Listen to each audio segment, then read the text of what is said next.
तो इन दिनों दो मुल्क ऐसे हैं जिनके थिंक टैंक्स पाकिस्तान के बारे में बड़ी रिसर्च कर रहे हैं और उनकी रिपोर्ट्स अवेलेबल हैं, आप भी देख सकते हैं। मैंने 3 मुख्तलिफ इंडियन थिंक टैंक्स की रिपोर्ट्स देखी हैं।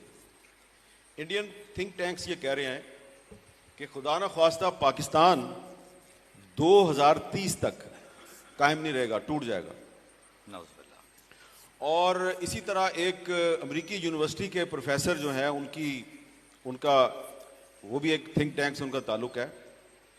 उन्होंने थोड़े 3 साल और दे दिए। उन्होंने कहा नहीं 2030 में नहीं, या 2033 में टूटेगा। अब इसकी क्या वजह है?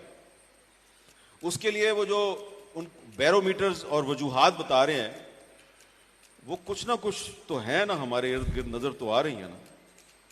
क्योंकि अब अगर अब्बास ताबिश साहब जो हैं वो चाहें कि मैं कुछ उम्मीद भरी बातें करूं और कुछ ना कुछ अच्छा आपके सामने पेश करूं, तो सवाल ये पैदा होता है कि ये जो जश्न जॉन एलिया है ये तो 1.5-2 हफ्ते पहले होना था, तो ये डिले क्यों हुआ? तो 9 मई की वजह से डिले हुआ ना। तो 9 मई कहाँ पे हुआ है? पाकिस्तान में ही हुआ है।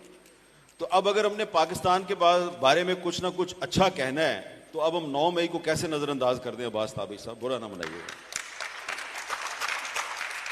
लेकिन यह है कि इसमें से भी आप कुछ ना कुछ पॉजिटिव निकाल सकते हैं। अब वो यहां पे रेलेवेंट हो गया आपका क्वेश्चन कि 9 मई को जो कुछ हुआ है ये दरअसल हमारे कुछ जो ताकतवर लोग हैं उनकी जो अपनी एक जमहूरियत के खिलाफ साजिशें और उनके जो गैर आइनी इक़दामात थे और उनकी जो मनसूबाबंदियां थी, ये उसका एक हतमी नतीजा 9 मई के वाक़यात की सूरत में सामने आया।